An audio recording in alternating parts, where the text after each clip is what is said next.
constantly trying to figure out what is the purpose of life. And the best answer that most human beings have kind of come up with is Ikigai, which is Japanese philosophy. Just to imagine in your head the visual. It's four rings, almost like the Olympics, Baromean rings. Four rings, and in each of those rings, you ask four questions, or one question, four questions in total. What are you good at? Number one. What does the world need? Number two. So, what are you good at? What does the world need? What are you passionate about? So, what you're passionate about may not necessarily be what you're good at. And then, what is the world willing to pay you for? At the intersection of these four rings, at the center, is your purpose. The alignment of I am good at this, I am passionate about this, the world needs it, and people are willing to pay me for it, pay you in money or whatever else. That's the first thing. And today while I was washing my car, I was thinking about the concept of gifts, which is what you're good at. But at the same time, I was also thinking about the concept of who you are. Who are you? Ungubani. VSA. Who you are is such a deep question. Because you must understand that when we're born, we are given all these labels, which we don't really ask for, but that the world is kind of accepted as the norm to define who you are. When I was born, I was told that I'm black. I was told that I'm Zulu or from the Zulu nation. I was told that I'm South African. I belong to a country called South Africa. I was told that I'm male or a boy or a man because I had a penis. Then there can be other things, I'm the son of a building inspector who was also a soccer team owner and coach, who was also a breeder of greyhounds, who was somewhat violent, very charismatic, a ladies' man, a man with lots of children, being my father, and then where he comes from. Also the child of a mixed race woman, my mother, half black Zulu, half Indian Muslim. Grew up elokishini, school teacher, someone who passionate about secondhand clothes and furniture, someone who's passionate about teaching children, giving back and doing charity work, passionate about gardening, very, very passionate about her children. And then where she comes from. These are labels that the world gives us. But the who are you is so much deeper. And what happens in the journey of life, and this speaks to finding your purpose, is as you engage life, and depending on how deeply you immerse yourself in life, you realize who you are not. That's very important. Because in the finding who you are, you also need to find out who you are not. And who you are not comes in things like sports you gravitate to or don't. The type of, as a boy, the type of girls you get attracted to and the girls you're not. The type of friends you gravitate towards and the ones you don't. The type of climate you enjoy. Do you enjoy the sun and summer? Do you enjoy the cold and the winter? You find certain languages, if you're privileged, that you gravitate towards, that you like. Ek's baie lief vir Afrikaans, ek kan Afrikaans praat, ek praat suiwer Afrikaans, whereas everyone else is like, there's no fucking way I'm going to gravitate towards this language. I speak English and I love English and it's my favorite language and according to me, my first language, because it's the language I think in, it's the language I dream in, it's the language I express myself most succinctly and in the most articulate way in. The decision making. Do I go out and go party and club? Do I take a shot? Do I say, pass me the cigarette and let me puff? Do I ask, fuck, I wonder what a cocaine high is? What type of clothing you drawn to? Are you into many colors? Are you like me? Don't mind wearing black. Are you into cars? Certain foods, certain foods, and this is when our biology plays a role in who you are.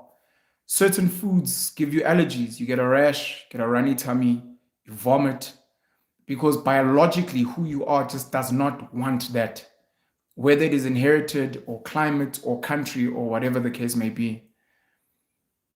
And thoughts, when you're alone, when you're with people, when you're watching a movie or engaging certain music and looking at certain artworks, and when you ask one person, what do you take from this work? And they're like, oh, I see pain and suffering, and it just makes me feel sad. And the next person's like, I see opportunity. I see, hopes for a brighter day. I see entrepreneurship. Same artwork. We watch the same movie. We watch Batman, The Dark Knight, and you see the Joker, or you see Bane, and then you see Bruce Wayne, Batman, and you ask two children, who do you like in this movie? Oh, I love Batman. Why? And they explain. Who do you like? I like the Joker. The way his mind, you like, same movie, different takeouts. Do the same with the Avengers, maybe, and Thanos, where Thanos really stole the hearts of many people who you'd expect. Obviously, the Avengers. It's like, but Thanos got a chance to tell us why he's doing what he's doing. And for one of the few times in movies, we were given a perspective of the villain, which is very rare. Normally, the villain shows up, fucks shit up, and leaves, and no one really knows why. Why is this person doing such shit things? With Thanos, we were given a full view of, I grew up and I saw the world or the universe struggling. And I realized within myself that I have the ability to fix the universe and fix the world and fix humanity. And looking at all the different options, the one that I ended up with was, if we were to get rid of half of all living things, in this case, human beings, there would be so much more to thrive. You look at South Africa as an example, with 62 million people. You take out half, we've got 31 million people. If we say we've got the same amount of land, if we say we have the same amount of resources, the same number of schools, same numbers of clinics and hospitals, same number of homes, all of a sudden we have an abundance. All of a sudden, just by removing people. Literally in your household, there were 5 of you living there in a 3-bedroom house. Some of the people were old, your grandmom died, some of the people decided to move away, someone decided to get married and move into someone's house. All of a sudden, you're left alone in a house with 3 bedrooms. You are living in a big house, whereas before you were kind of cramped. Going on a tangent. Gifts and who you are. How you find your gifts is again by engaging life in the world, traveling, meeting people, reading books, creating things. I made artworks growing up, and I decided to study art in high school. And I believe, compared to so many other people out there, that I have a gift.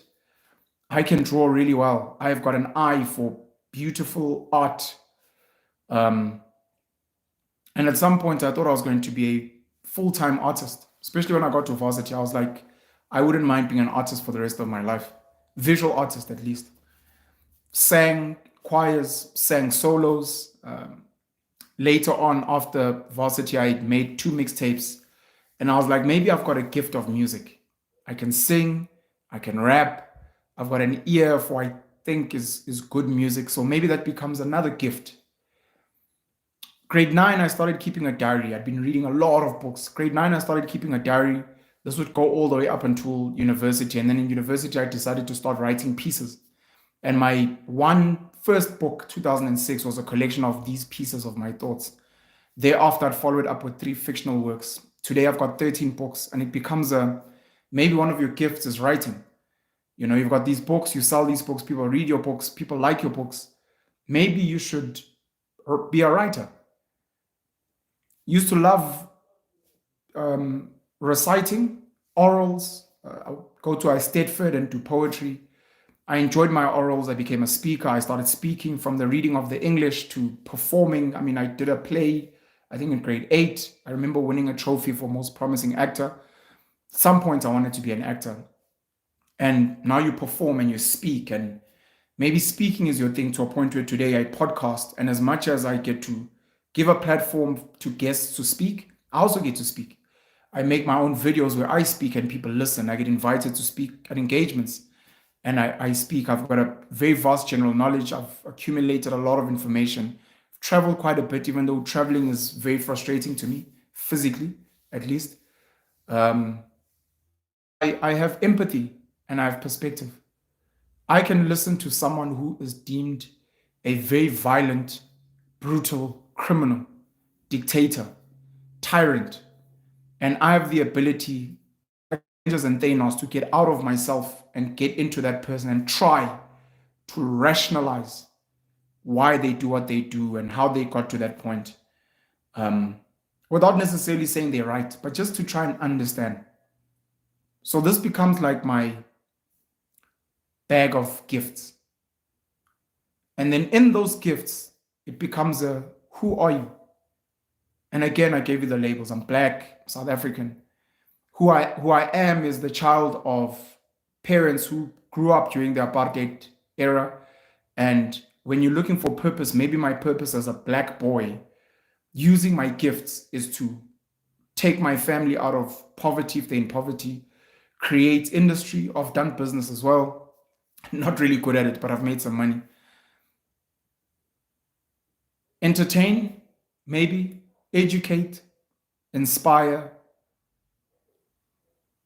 hopefully create systems for opportunity and creation for many other people. And at some point as well, engaging a lot of white people from privilege, trying to see if I can hack their minds to get them to understand the different side. When they don't understand, why do poor Black people keep voting for these guys? Why do poor Black people, why are they so dirty? Why are they so lazy? And to try and get them to get out of themselves and see things from a different perspective so that we can do what's called nation building and understanding each other. Becomes tough. These are just thoughts. I don't really have a conclusion. It's just thoughts that I'm thinking about. Park that. Don't use that as a for cursor. What's the good English? Don't use that as the backdrop to the second part. It's completely different thoughts. I'm just sharing them. I have to go and finish washing my car. I was thinking about Duduzane Zuma. Shit, pause. No Diddy. I was thinking about Duduzane Zuma. And I was thinking about the fact that I've had him, I think he was my first political guest on the panel show. And I was reminded of why I've been frustrated sitting with politicians, because they lie, because they're campaigning, because they're trying to woo funders, especially funders, to give them money so that they can go and campaign and then try and get voters to vote them into power so that they can become the go-to people between the poor and the rich. It's essentially all politicians are. They are prefects. They are representatives. They are ambassadors. For the poor, nah. For the poor, nah. They are ambassadors to the rich. And the rich like politicians for two reasons. Number one, politicians are meant to take care of infrastructure, roads, electricity, the laws. Rich people don't have time for that shit. It takes away from what they're actually doing, which is building, manufacturing, mining, farming, making lots of money. So the politicians are meant to, I'm rich, I want to mine. I don't have time to be building a fucking railway and getting trains. I don't have time to be taking care of electricity. Sort that fucking shit out. Infrastructure is the one. The second one is taking care of the people. Obviously, there's taking care of other things, maybe animals, the landscape, whatever. But essentially, taking care of the people. And in the South African context, the largely poor people. Because if you're rich, the one thing you don't want poor people coming to take your wealth. You don't want poor people coming to destroy whatever you've built. But at the same time, you don't want to be sharing all of your money with poor people. So politicians then become a buffer between you as a rich person and the poor. And the negotiations that the politicians have come up with that they think are the best is, okay, you'll remain poor. We'll make sure the laws favor you to keep making money. But then you're going to have to create jobs where possible. You're going to have to pay taxes where possible, because we need this tax money to take care of these poor people on your behalf so they don't bug you. It's like an insurance. Poor people, rich people pay tax, create jobs as an insurance so that the poor don't eat them. So then the politicians come and they give social grants, free healthcare, which is whatever, free schooling, which unfortunately has become quite useless. And then they lie to the poor. One day we shall overcome. One day you will be rich. All this bullshit. And in return, the politicians get paid from tax money. And the politicians also now get so high in the sense of they get equity deals with rich people. Some politicians obviously are more ambitious than others. So they come in as a buffer, but then they're like, but why can't I be fucking rich myself? Why must I be a buffer between the rich and the poor when I can be fucking myself and own politicians myself? So that's why I'm tired of sitting with politicians. They lie, they campaign. We don't have an honest engagement and discussion. I've sat with Duduzane Zuma twice, once with DJ Sbu on the Hustlers Corner / Virtual Mkuku, and then once on the panel show. And then we did like a live on my TikTok and Instagram, I think. I was in Durban and, we were having lunch and we decided to go live. Now, Duduzane and I have had lots of personal chats, which I appreciate very much. A lot of the stuff we've discussed has been in confidence, which I appreciate very much. And I'd like to think he can trust me with the things he's told me, and I can trust him with the things that I've shared with him. When I create a platform like the Panel Show, Dope Conversations, I'm kind of hoping for something else. I'm kind of hoping to sit with, if ever, even though I'm not really a fan of this guy, you sit with Cyril Ramaphosa, and there's the, what's it like to be president of the country? Are you a billionaire? Shanduga. As a young boy growing up, I think he's from Chawelo in Soweto, if I'm not mistaken, etc., etc. Like those are the standard fucking boring ass trash questions that mainstream media and other people would ask. I wouldn't want that. For me, this is why I set up my platforms, because I was really trying to unearth different things. Cyril, how many children do you have? And he tells me, I've got 2 sons, Tumelo, Andile. I stand to be corrected. I think he's got an old daughter as well. And then I think he might have 2 daughters with his current wife, Tsepo Motsipe. Tsepo is the sister of Patrice Motsipe.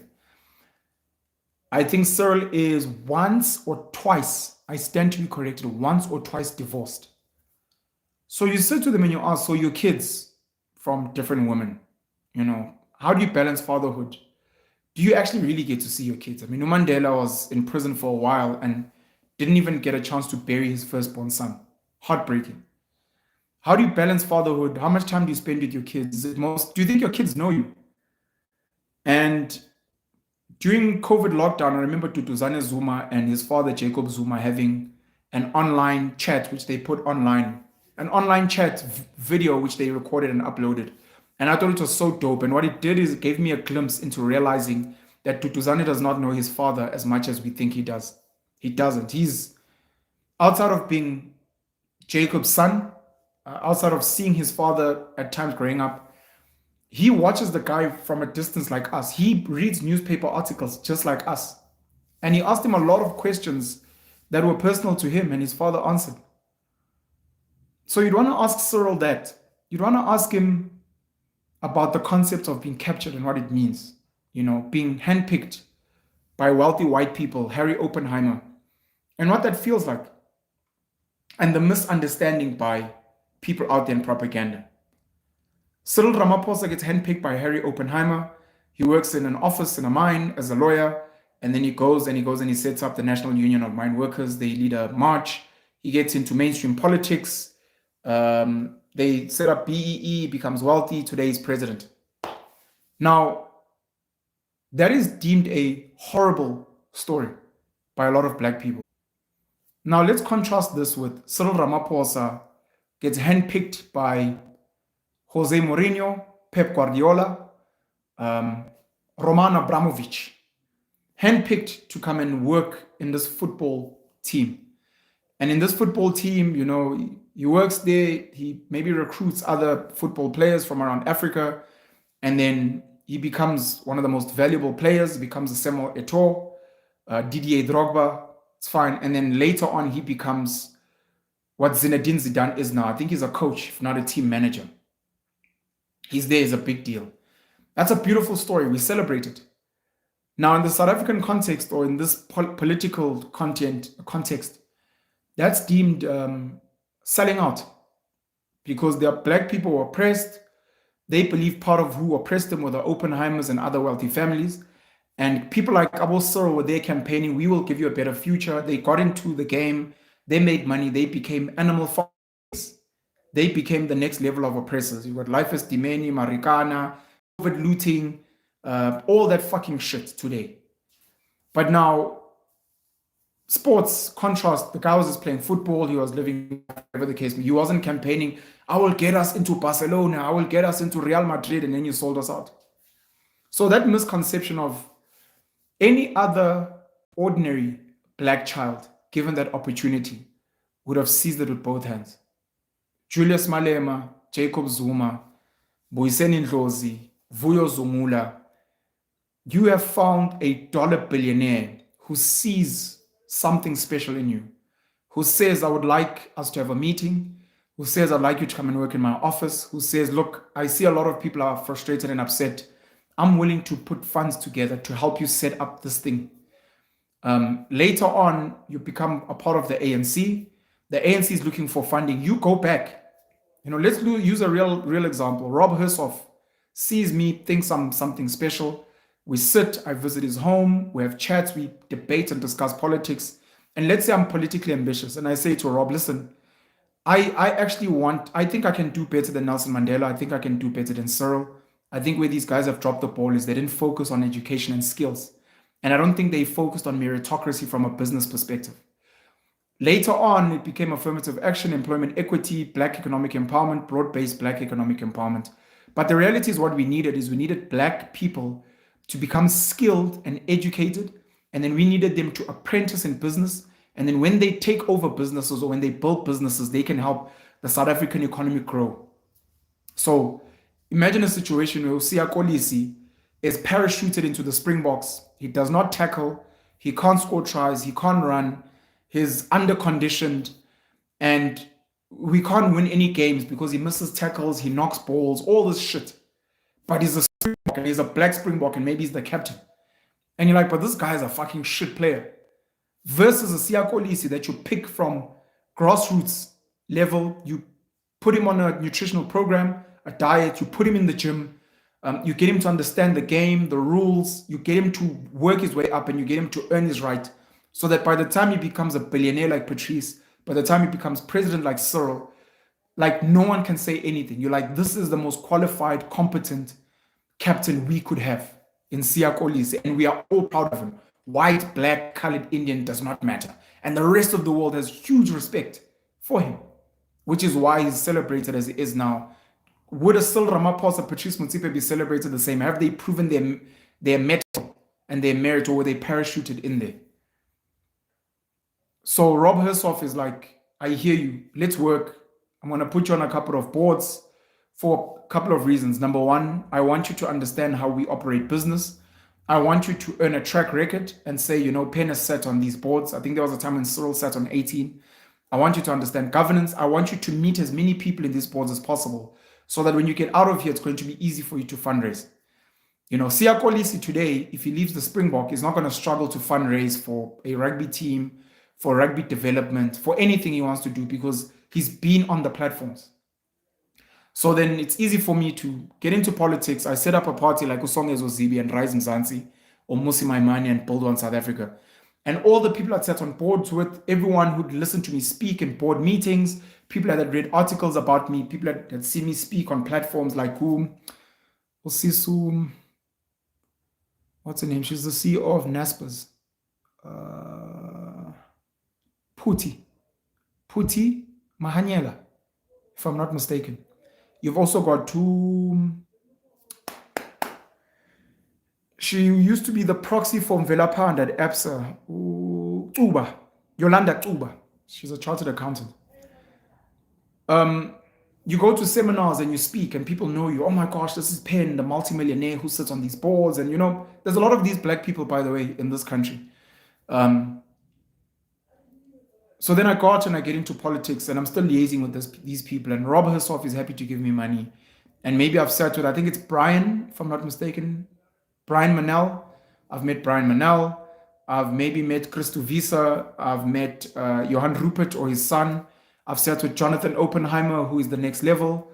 I've sat with maybe some wealthy Indian business people in this country, some that you may not know, but maybe Vivian Reddy, maybe the Sheikh family, Abu Shabir. I've maybe sat with, who else is there? Some black business people, Patrice, of course, Putuma Nhleko at Pemba. Obviously, you know, I've met Ukulufelo Maponya is a mate of mine now. I've sat with the Maponya family. And I've sat maybe with other politicians. So it becomes easy to fundraise and raise 100 million, 500 million for my political party. And the whole MO is to say, I will run a better country than the rest of you guys. And you sit with Cyril and you ask him, Wuti, like, am I warm? How am I doing so far? Because maybe we misunderstand this and we're judging you unfairly.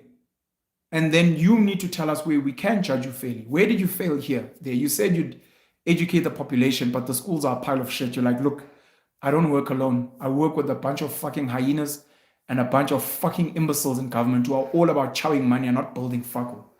And they didn't have the conversations I had with Harry Oppenheimer, with Rob herself. They had fucking chats with their family members who said, Gucci. Rolls Royce, Bentley. Have you ever been to Dubai and spend a dirhams at a 5-star, 6-star hotel? And you're like, it's a bunch of fucking imbeciles and they need to be flushed out. Of course, you've got Jacob Zuma as, you know, and maybe that context was good enough. So I said to Duduzane Zuma, I asked him about the fact that he's been blacklisted from a financial perspective. He can't open a bank account. I speak about his foray into politics with what we know now as all game changers. We speak about his relationship with his dad. We speak about his relationship with the Guptas and business. We speak about his vision if he gets into politics. Now, I said to Duduzane Zuma, and he speaks well, carries himself well, you know, very polished and Penuel the Black Pen. We need something new. We need new blood. And, you know, speaks well. Shout out to DZ. But I'm not getting the conversation I want. Because the conversation I want is, you are Duduzane Zuma, the son of ex-President Jacob Zuma. I'm Penol Mlocho, son of Ubab Ryder, Waifuizinja, Kochi Bola, and, you know, whatever. What is the difference between me and you, number one? Is there one at all? Number two, like Cyril, where are we not getting the Duduzane Zuma story right? And we're not asking you to pry us.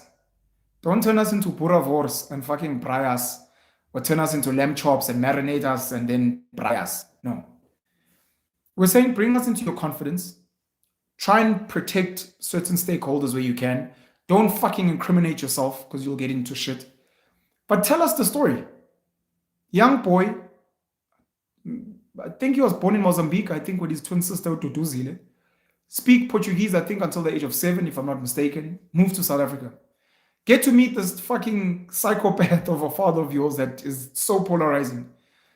See that he's got 1 million kids. See that he's got a lot of wives. And watch him constantly get butchered by mainstream media, the business world, but fuck's sakes, he gets along with Putin, who's a badass motherfucker.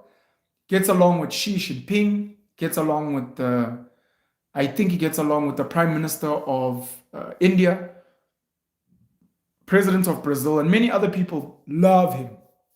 The guy is a maverick. He sings. Sings, he dances, he cracks jokes.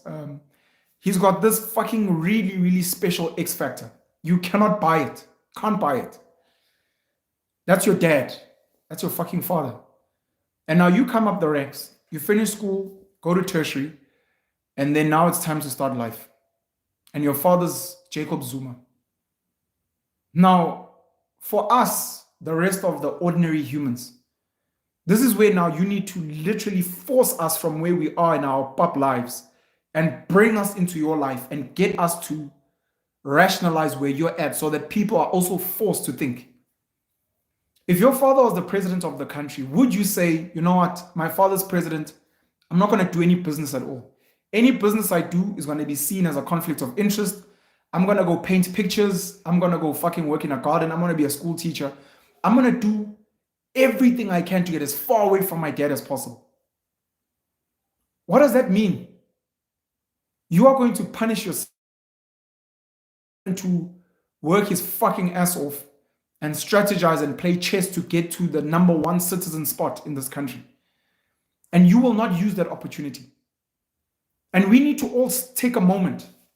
My dad is principal of a school. My mom is head of, some municipality. My aunt is the premier of a province. My grandfather is a minister in parliament. My best father is the CEO of a big company. I must get out of my fucking self and be like, I will refuse any advantage these people give me. Does that make any sense at all? Your mom works in a clinic and you are not going to get medicine even though she can get access to medicine. You'll rather go and sell boerewors rolls and raise some money so you can go buy meds at discount because, you have high integrity. Your uncle is the CEO of a company and you guys are trying to fundraise for a rugby team and you're like, I will never go to my fucking uncle because it's a conflict of interest. Like, that doesn't make any rational sense. My father's the president of the country. I have ambitions. So you sit with your father, you're like, I want to get into business. Like, sure. Now your father's like, look, I'm president and I can't give you tenders and I can't do anything. That's conflict of interest. You're like, sure. So one of two things happens. Either we're going to do it on the sly and we can't speak about this, or you're going to do it the right way. And like any other parent, I'll just point you in the right direction. Mom, I'm looking for funding. I know you work at Sasol. Go to this website or speak to this person. Here's the phone number. They normally do the bursaries. You're like, but are you allowed? I'm just referring you. And I'm going to go to that department and I'm going to meet Usis Dora. And I'm going to be like, look, my son's going to apply here. Usis Dora, I'm not asking her to fucking give you a bursary. But Usis Dora is like, for fuck's sakes, the CEO of the company or an executive has told me their son, 1 + 1 = 2. Is that a conflict of interest? Is that undue influence? That's to debate in court. But your father's Jacob Zuma is the president. He has a cabinet of ministers. He has members of parliament. He has an entire organization, which is 112 years old, I think, 120 years old, the African National Congress. He's got all these fans, and I must hide in the dark corners or move to fucking Japan so that I'm far away from my dad. What the fuck do we do it for if not for our kids to be like a level up? Unkunzi Malanga, Uzulu, Shaka, Uluna, Scoop. These are my boys. Dad, I want to get into podcasting. No. Look, go start a podcast somewhere else. Don't podcast. I'm a podcaster. People are going to see that it's nepotism. I can't help you. Where can I buy cameras? I can't tell you where you can buy cameras. Dad, do you think maybe I can sit with DJ Smooth? Yeah. Conflict of interest. No one in their right fucking state of mind would deny their child access, opportunity, a leg up, resources, some kind of fucking advantage. Because I've lived, let's say, for example, 60 years of my life, 50 years of my life, doing my best for my family. And my one child is like, Dad, could be you, Duduzane Zuma. It could be Ukuku. Zuma Ncube. I think Ukuku's married to Ncube. I stand to be corrected. She co-owns Stained Glass with Pepsi, Pokani. He used to be an actor and a presenter. They've done Ushaga Ilembe. They did Uzalo. They did Durban Jen and some other shows as well. Don't help me, Dad. No, I won't help my daughter. It's wrong. No one. No fucking sane individual, including rich white people who are like, it's corruption. It's a fusek. You guys will give your kids a leg up. The fuck out of here. So you get there. This guy's got a lot of kids. And you become one of the kids who kind of shines. One off. There's Duduzane. There's Ukuku that I've mentioned. There's Ututuile Zuma, who's really moving well within the ANC's ranks and was a big deal at the ANC Youth League. There's obviously, I think, Edward Kamalak, who would probably be like our favorite Zuma because It's like andile mpisane, like say ile ntwana le nje ebhedayo nje, you know. So Duduzane gets there, and again, we're creating a story, a narrative, whether it's true or not. But you don't want to incriminate yourself, but you want to have this chat because everyone's sitting, watching me sit with Duduzane, and we know the things we're thinking about in our heads. How do you meet the Guptas? And when you meet the Guptas, what's the conversation? And when you have the conversation, again, take us out of our us to you. My father for a really long time, but not just my father, they've known a lot of politicians. The Guptas are global businessmen. They don't only do business in South Africa, they do business around the entire world. They are really, really, and they really love South Africa. They want to create jobs here, they want to make money here, they want to give back in whatever way. Now, I come in, I'm a young guy trying to make it, and there are various opportunities. I could go and intern somewhere. You look at Johan Rupert's father, Dr. Anton Rupert, got his son to go work at, I think it was Goldman Sachs. It's either Goldman Sachs or Chase Manhattan, these huge banks in New York and Wall Street, so that he could learn business, like apprenticeship, mergers and acquisitions, how to fundraise, how to structure deals, equity funding, debt funding, restructuring, all these really dope things for a couple of years. And then he brings them back along with Dr. Herzog. I think it's, what's Dr. E. something Herzog. I saw he was on the list of funders for the political parties. Two fathers, Dr. Anton Rupert and Herzog, who run Rembrandt. They bring their two sons and they're like, look, it's time to run the family business. Dr. Herzog, passionate about healthcare and medicine, they set up Mediclinic for him. Johan Rupert takes over Rembrandt, becomes Remgro, which is the Rembrandt group. And we know Johan Rupert is wealthy now. That's what a good father does, and that's what happens with the son. So Duduzane is there looking for opportunities. Where do I go? Do I work here? Do I go serve in the ANC? You've got Umahlome Chwete, who at some point was the DG, I think under Malusi Gigaba. His father was the late Steve Chwete, who is popularly known as a Minister of Sports at the time when we won the 95 World Cup. His mom, I believe, is a deputy minister, Umahlome. But he also studied, but he worked as a DJ. Like, do I work in politics? Like Duduzane Zuma. Duduzane is also the daughter of Nkosazana, Dr. Nkosazana Dlamini Zuma. Do I just become a fucking playboy? You know, my dad is fucking Jacob Zuma. Let's fucking snort cocaine and fuck hoes and let me befriend the politicians. Maybe let me go into tenders. I'll take Shama tender. Or do I do something else? And I'd like to think, you know, this is not a real story. This, again, it's just, I'm sitting on the panel show and I'm chatting to DZ. And I meet these guys, and my father knew a fuckload of business people. But for some reason, me and these guys clicked. We clicked. And they were willing to give me an opportunity. And I was like, I'd like to take the opportunity. I probably won't work with you guys for long. Maybe I'll try and find other business people. But it fucking worked. We vibed. You can't choose the woman you fall in love with. You cannot choose the gents you befriend. Like, Donna, you're friends with Indian guys. You're like, bro, please meet them. Please meet these fucking O's. You're friends with white people. I'm like, Fetu, please come chill with these O's. Just chill with them for a little bit and then tell me what you think. So you chill with the Guptas and the gents vibe. And while you're sitting there, you're like, guys, look, I'm interning. I'm learning about business. You know, I'm like Johan Rupert reborn. But it's not Chase Manhattan or Goldman Sachs. It's here working for Sahara. You guys maybe make me a director, whatever the case may be. And it's like, this can't be a genuine relationship. I'm not some random kid who just asked. Obviously, I'm the president's son.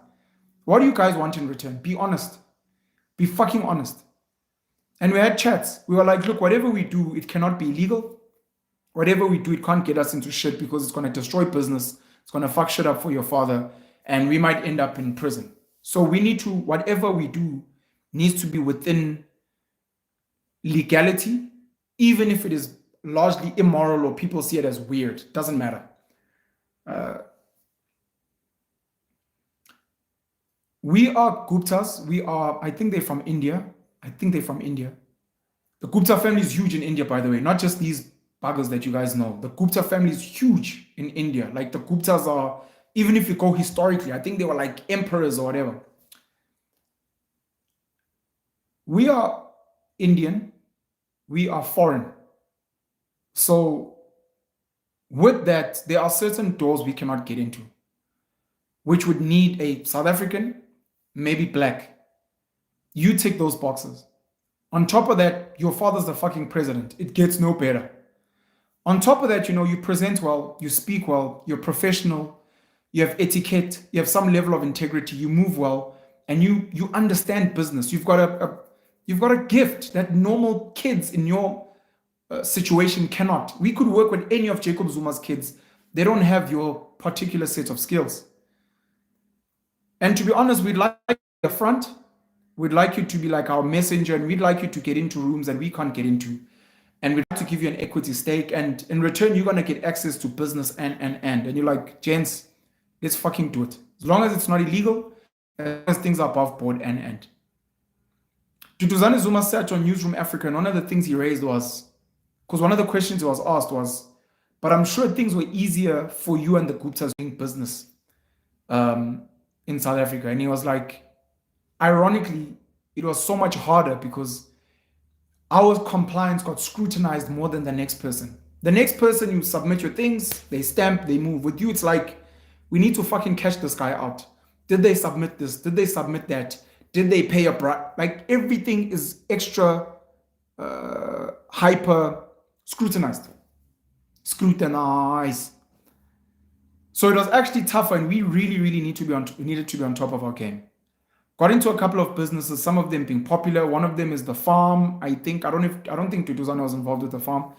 There was a mine that I think Brian Molefe at Eskom gave funding to the Guptas for.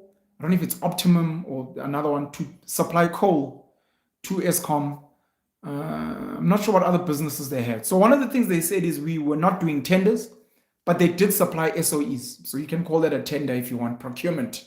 Or Ngabla call it procurement when you're supplying a company. They created jobs. They supplied higher quality coal at a cheaper price than the incumbents. And they were building business. And Duduzane Zuma was traveling around the world, building networks, building a track record and developing a pedigree for business, so that when he becomes Patrice, when he becomes Phuthuma Nhleko, when he becomes Saki Maxozoma, whoever, it's like, I've earned my stripes. I joined these guys as an intern. They maybe wanted me to front or be a messenger. I learned business. And today, when I become Patrice and I fund the ANC, I fund the EFF, I fund the DA, Patrice also funds the Freedom Front Plus. People are like, this boy is a true businessman. We've seen him on platforms. We've seen him sitting with Aliko Dangote at the World Economic Forum. We've seen the deals he's structured. We've seen the jobs he's created. He's a dollar billionaire, but he's paid his dues. He can tell Johan Rupert to fucking get off. He can tell Rob Hersoff to go fuck himself, because he's like, I've paid my dues, bro. And you tell us that story and you're like, yes, sis, that's interesting. Then you give me a chance to kind of criticize the story or poke holes. Was your father an outcast in the sense that Cyril is favorable to white monopoly capital in the West, Thabo Mbeki favorable to white monopoly capital in the West, Kgalema Motlanthe, same. Your father, odd. They don't seem to like him. What's the issue there? This guy's an ANC guy. He, like many other ANC members and leaders, have been enjoying the perks of getting funding from white monopoly capital, opportunities, sitting with them in rooms. Your father was there initially at Codesa. It's like, what are we missing, bro? What happened? And what is your father actually not telling us? Because there's this speculation. Your dad is trying to push for transformation, economic transformation, radical economic transformation. He's actually maybe black conscious. What is the issue here? Or is it a situation where the Hersoff family, the Manels, the Oppenheimers, the Moutons, the Lerouxs, Sackos, Applebaums, the Joffeys, the Kirsches, all these families, the incumbents, the owners of this country. Is it a matter of your father and maybe some other people are like, we see them and we also see the new black rich elite that they handpicked and chose? We're happy with them. We like Dr. Anna Mokhokong. We like Mrs. Daphne Mashile Nkosi. We like Bridget Mutsipe Khadebe. We like, I don't know if I mentioned Patrice Phuthuma Nhleko. We like these guys. We like Mike Teke. These guys speak well, they present well, they understand the game.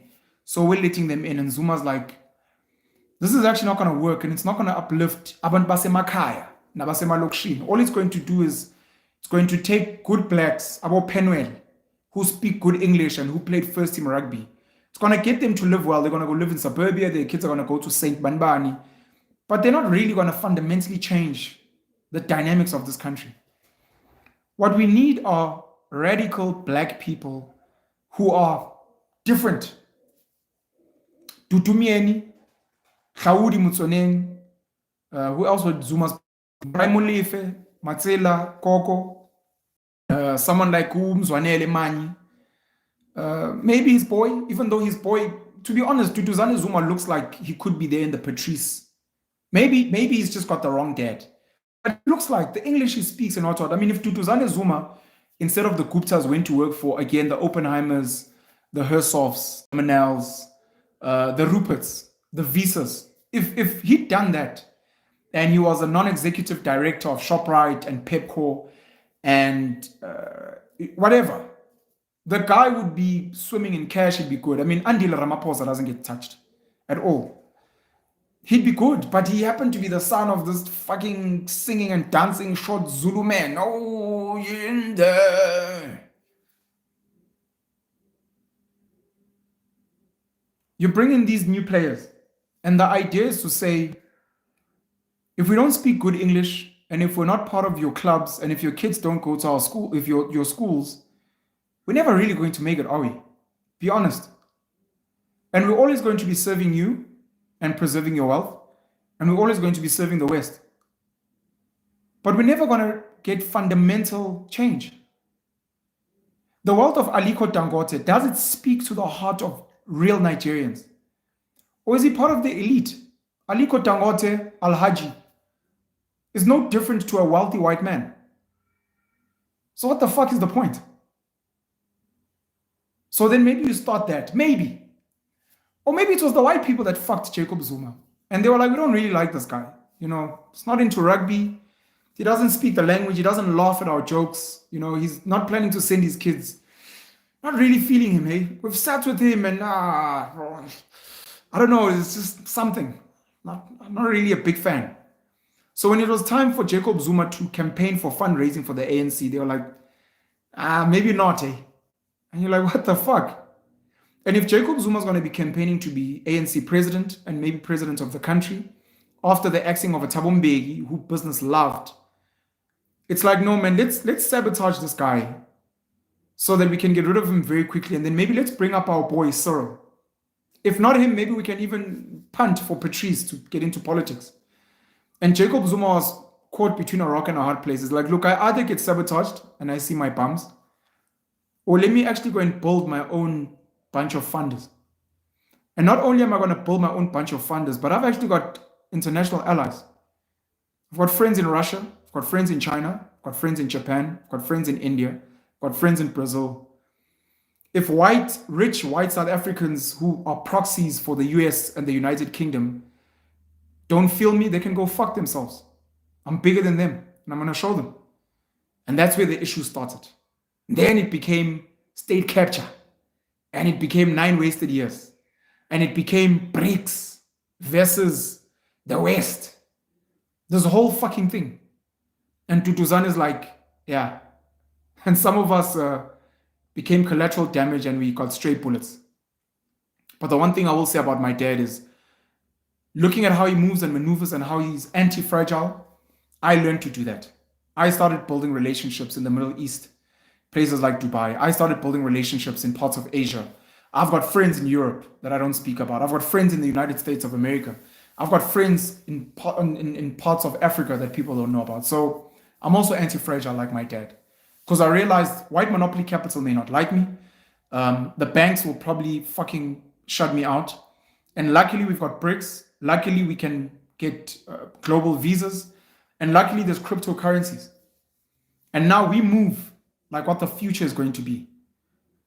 And we're moving. And yes, some white people may not like us, but just like them, we're also trying to win in this fucking country. We just don't want their permission to win. We don't want them to fucking threaten us that if you go on a platform and you say this, you'll lose your shares.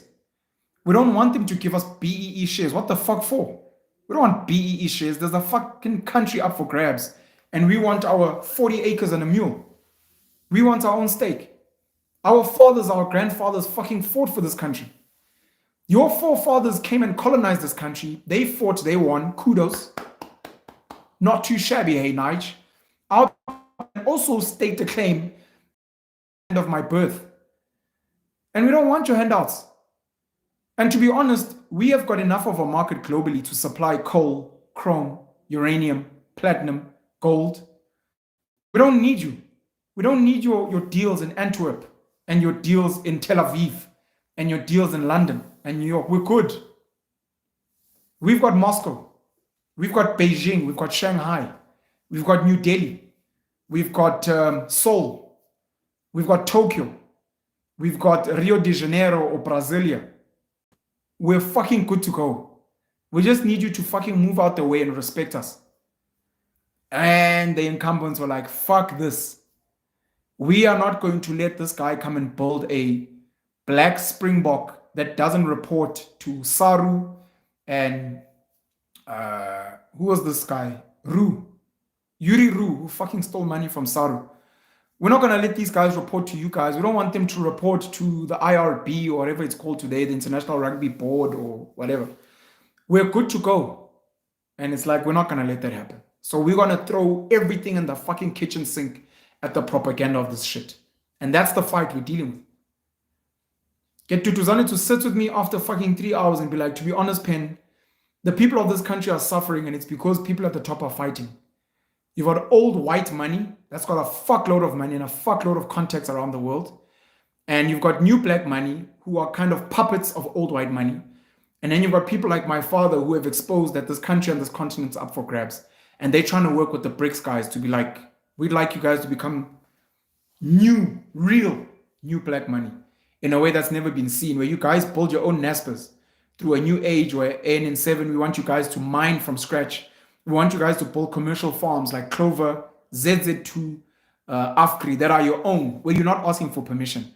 And we're going to give you guys deals. You can supply us in China. We can even come fucking build infrastructure if you need it. We'll bring skills. Do the same with Russia, and you can bring all your kids to come and study here. We can send you guys to India. We can send you guys maybe through the Indians to Silicon Valley backdoor to learn this fucking shit and fuck shit up. And if the rand is not favorable, if the dollar is hostile, you can use any of our currencies. We'll build a BRICS currency. We will work with crypto. And it's like, that sounds like a good deal. And the ordinary South African doesn't fucking know what the fuck's potting. Because they're looking for a decent house. They're looking for decent schooling for their kids. They're looking for a good job to earn 20, 30,000. They're looking for a safe neighborhood.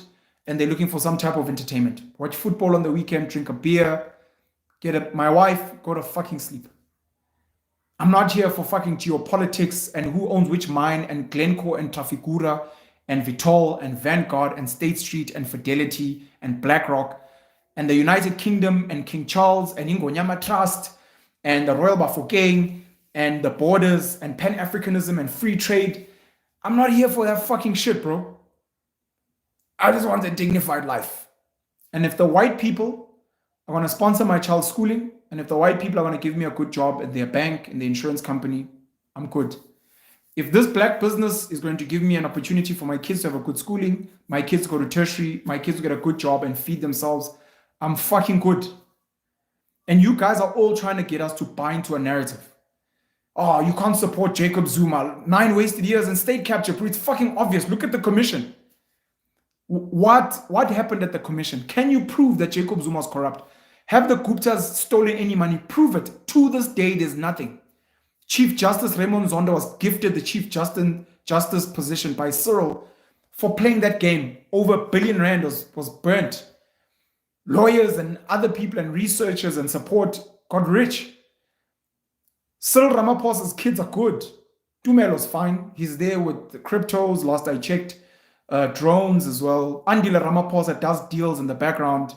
I think his wife Tsepo's daughters are probably going to be sorted. His brother-in-law is Patrice Motsepe. Guy's bought Sundowns. He's got a stake in the Blue Bulls. He's going into energy. He's brought Time Bank. He owns a bank. He's going to own multi-choice now through France and Canal Plus. They good, boy. They winning.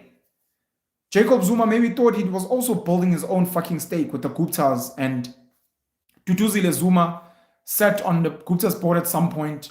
I think her husband is a big businessman or tenderpreneur as well. I think he was funding the ANC or ANC Youth League, if you read the articles.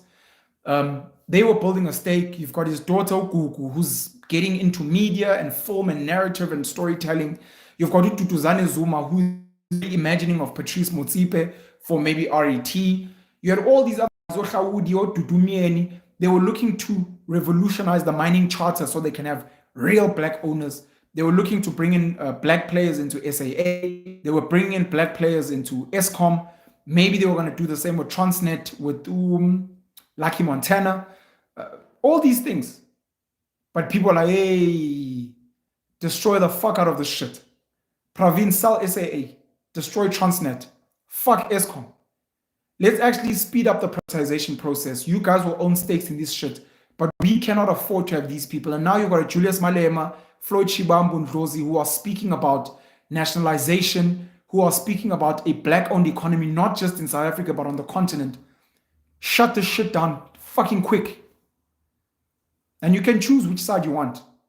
Because the black side, a lot of corruption, a lot of splurging money at clubs, a lot of Dubai, nothing built. The white people also corrupt. I mean, your Marcus Eustace also corrupt, also looting, but we can see their infrastructure. So you're literally picking who do you want of these two evils?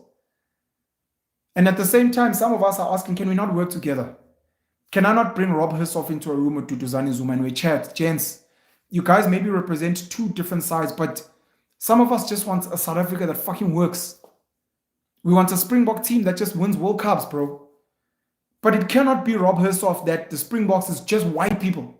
And it cannot be Duduzane that the Springboks is just black people. And yes, we want merit, but Rob Hersoff, you're not going to get merit from black kids. You're going to need the quota system for certain kids to get an opportunity. And Duduzane, you're going to need certain white people to bring in their kids who may not be good, but their father is Johan Rupert to play, even though he maybe also doesn't deserve it. And we need to fucking make this thing work. And those were the chats that I wanted. And those were the conversations I was hoping I'd have with like a Duduzane Zuma on a platform. The chats we may have on the side may be something else. At some point, I thought of sitting with Waras because himself and PH said to Duduzane Zuma Sambuja and sit with Waras and like compare notes. So Waras, you're friends with Duduzane. I'm friends with Duduzane. Let's discuss the twins. Let's discuss their father. And let's discuss what we think is actually happening in this country.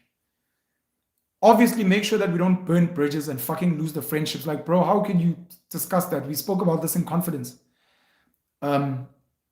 Speak about them because maybe there's a narrative that South Africans are not getting, which they are not allowed to tell. Cyril Ramaphosa can't go on a platform with Patrice and be like, hi, hey, I'm Cyril Ramaphosa. Hey, I'm Patrice Motsepe. You know, like when me and Penson go live. What's up, guys? It's Pen and Pen. Cyril and Patrice. Gay handshake. They can't get on a platform and be like, we chose to infiltrate inside and then try and transform in the ways we could.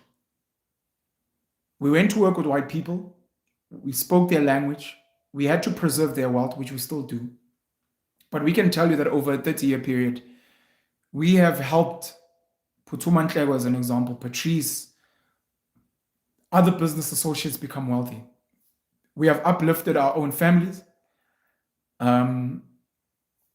We have gone into business locally and abroad. Patrice and Cyril have sat at the World Economic Forum. They now have business networks around the world, along with some of their business associates who are black.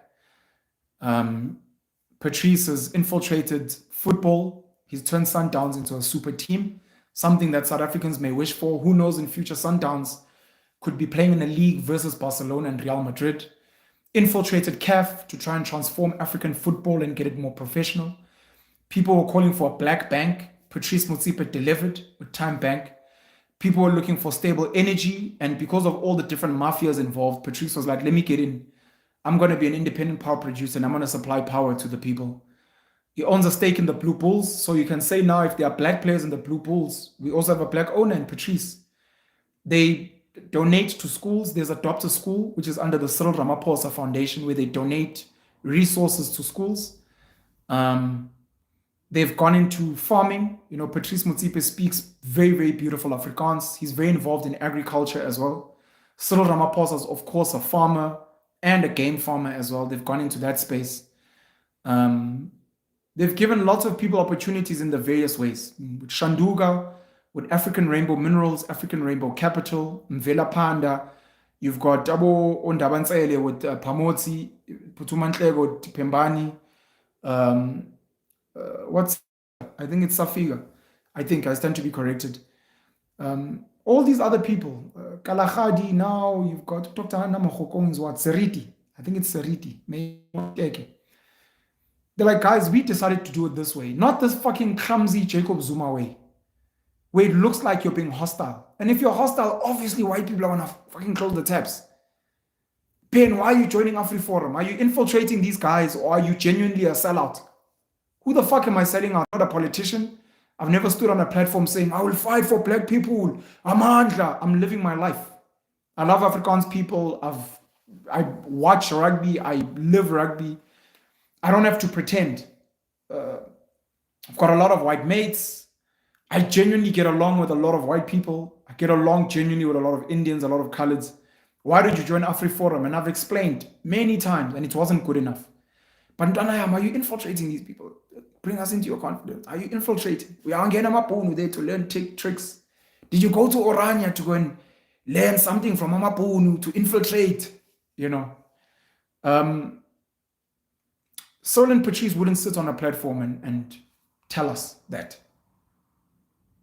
You judge people not on their manifestos, not on their beautiful words, but you judge them on their actions and the systems they've built.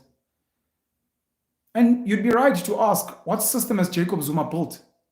Kids will tell you, the Jacob Zuma Foundation sponsored a lot of their education. They do a lot of charity work, etc., etc. Patrice and Cyril would tell you their own story of how they've empowered so many black kids. Just the salaries at Sundowns is a form of empowerment, and the support staff around there. Are we not trying to get to the same end using different means? Is the issue that maybe a Patrice and a Cyril don't want to let Zuma in to be like, James, I see what you're doing, it's dope, but just let me in. Let my kids in. Your kids are in. Let my kids in, bro. Duduzane, Duduzile, Tutukile, sit with Andile and Tumelo and Tsepo's kids, sit with Cyril's son, Utlopi. I'm not sure what his name is. He's the chairman of Sundowns. I think Patrice might have one or two other sons as well. Get them to sit, bro. Be like, look, maybe we don't get along, maybe we have an issue, but maybe the kids can do something. Maybe the kids can actually fuck shit up and be dope. And you find Duduzane's Sundown games, and when Sundown is winning, he's there with Utlopi. I hope his name is Utlopi. They fucking high-fiving and it's dope.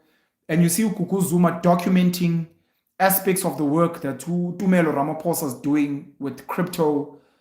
And you're like, why not? Why the beef? Or is it just a function of capitalism? Or is it a function of human behavior? Is it a function of not wanting to share? Is it a function of maybe we actually just don't like each other and we have different visions? And we don't think you're competent, to be honest. Or the white people that sent us don't like you. Or we're here with the whites, so Sikrand, you go be there with the blacks. And but make it seem like we're beefing. And Cyril goes and gives Jacob Zuma a pardon so that he doesn't sit in jail, even though it almost feels like he was part of the sabotage. And I've said before that I think the MK party might be like a strategic move for the ANC to pick up certain votes away from the IFP. But people are like, you're talking shit. These people are beefing. And I'm like, I think it's just us at the bottom that are clowns, that are fighting. Poor blacks and poor whites. Yeah, it's because of apartheid. Yeah, it's because of BEE. And you're like, bro, we're both poor. You're a poor white, you blame BEE. I'm a poor black, I blame apartheid. But I can tell you with apartheid, there are rich whites. And I can tell you because of BEE, there are rich blacks. And those rich whites and rich blacks live in the same neighborhood. And their kids go to the same schools. Me and you that are poor, we hate each other. And we blame apartheid and BEE, but we're fucking the same. Hey, Baba. I I thought this video would be like 15 minutes. But you know me, I fucking love chatting. Penzin was trolling me on a platform saying, "Hey, I talk nonstop." So those are the chats, man, I really want to have. And if I can't have them with guests, I'm gonna have to have them by myself. Because one of the concepts I have thought about is sitting, and I've done it a bit. You sit with a guest, you let the episode flight, I write down notes, and then I come back and I do like an individual and give my thoughts, reading between the lines, giving an opinion without alienating and to people, but be like, I think this guy's lying, or these are my thoughts, this is my theory, etc. Maybe do that. Maybe not sit with people as well, because the idea of being friendly to everyone, and you try to be diplomatic like Cyril, you end up actually being a boost to everyone. Because it's like you don't have a standpoint and a backbone. So maybe sometimes it's better to be your own thing. Noted does his own thing. However I feel about him, he has his own voice. He's a free thinker. That's dope. Andrew Huberman does sit with guests, but goes on his own. Charleston White gives his unhinged, uncensored views. And I've got a lot of those. And it's like, why keep sitting with guests and try to be polite when you can let other people sit with them and then come up with your theories and be like, yeah, my phone is buffering, so I think that's just a chance. Sorry, that's a sign that I must get out of here. I'm not going to read out your comments today. It normally chows a lot of time for me. I'm going to read them to myself. And I'm going to make mental notes. And what else? Yeah. I want to learn how to do lives where the comments kind of show on the screen. I need to do a bit of research on that. So yeah, but thank you to everyone who's commenting, man.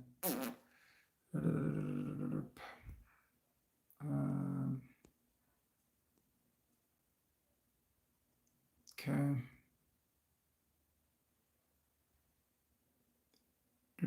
Yo, the network was breaking at some point. That really sucks.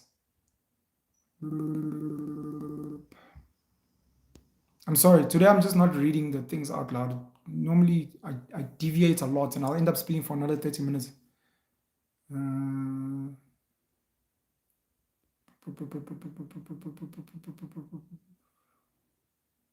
Oh, I have to read this one. Doubters to believers. Julius Caesar became the leader of the Roman Empire by befriending the richest man in Rome. That story has repeated itself over and over again. The rich man pulling the strings from behind the curtain. So yeah.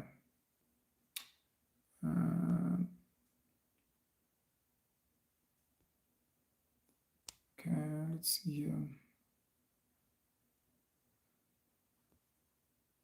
Okay, I'm just browsing through the comments. I want to make one more point.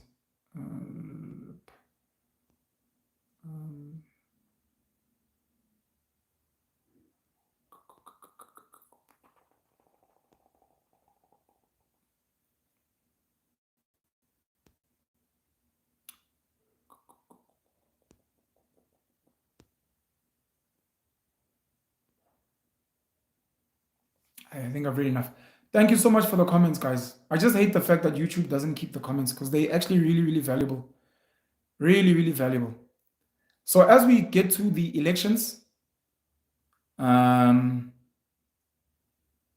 political system needs reform and restructuring, of which rich people won't allow for it. Some of us need to try. It may not work, but maybe we'll influence a few people. It's why I sit with politicians.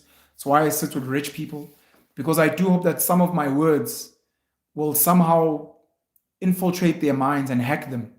And hopefully you'll hear, yeah, that's me, boy. I love it. We need political reform. We need other governance structures to rise, specifically the schools, the churches, non-profit organizations. But more than anything, man, communities really need to catch a wake up.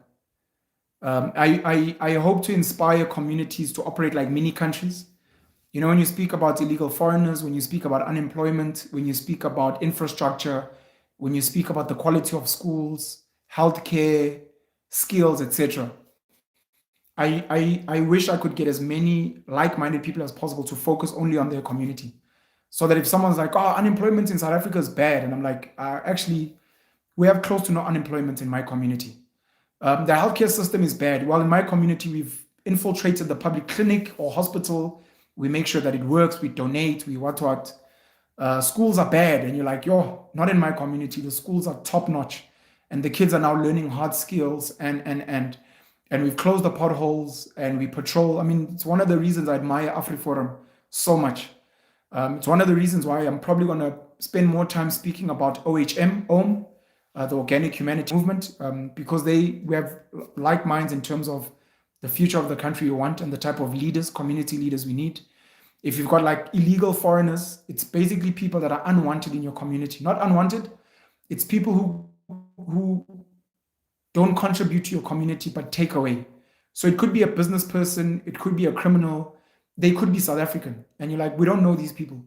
So you imagine like gated communities, access control communities, just to be like, because the government is not doing things right, we are going to build a stained city-like wall around us. We're going to build a gated community.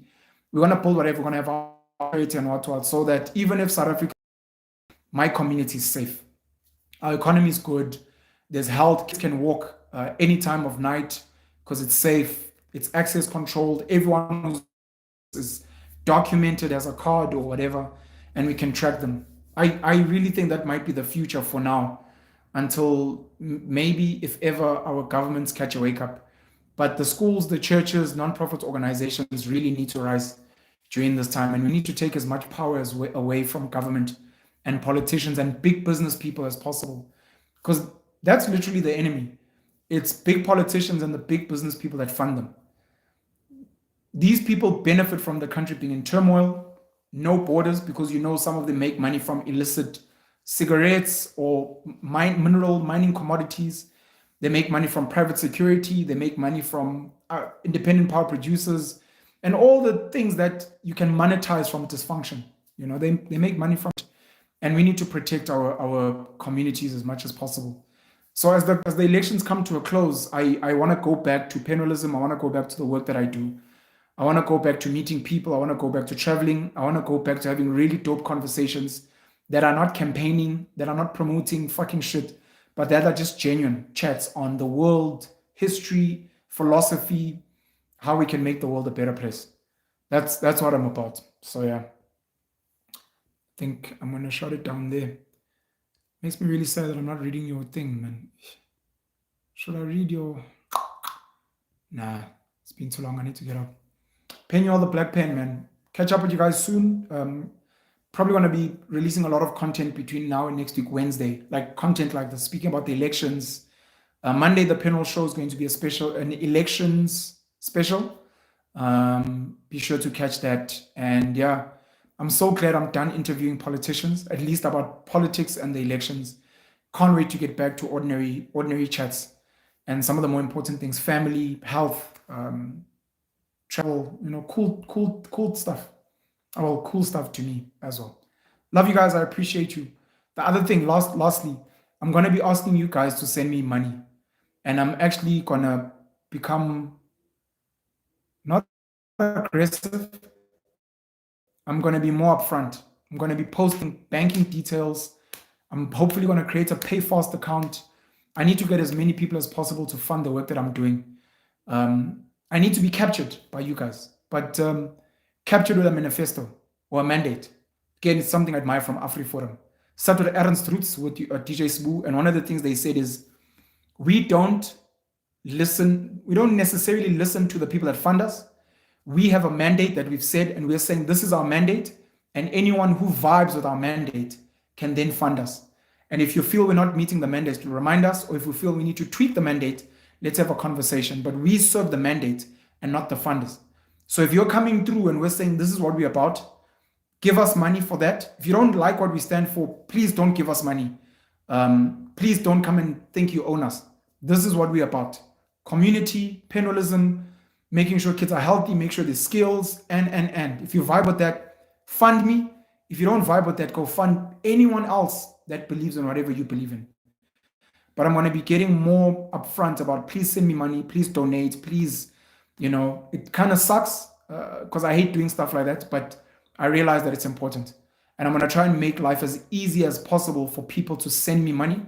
And then I'm going to be as transparent as I can be in terms of where the money gets used. including any of the money that is used to fund me. So that you can criticize that, you use your money, you use our money to what, and I'll be like, if that bugs you, please stop funding me. But I will use this money for that, and it's going to be transparent. But then for every other piece of work that I do, I'm going to be transparent and then take it from there. And at any given time, you can plug in and donate, or plug out and be like, nah, I'd rather donate to Gift of the Givers, Action Society, AfriForum, Outer, the ANC, DA, EFF. I'd rather fund someone else, or I'd rather fund my community initiatives, which would be actually really dope. But yeah, I need to fundraise, raise a lot of money, raise a lot of support, and I need to push and make my voice louder. I've got a worldview, and I need to accumulate as much resources and as many volunteers and to make my thing a reality, because I think I have a better way for us to run the world, not just in South Africa, not just on the whole world. Something brilliant that will outlive me and create a. I need to start focusing more on that and not being an interviewer slash journalist slash podcaster, when I actually have like a real purpose that I'm meant to be serving. So yeah, Penuel the Black Pen, I'm out.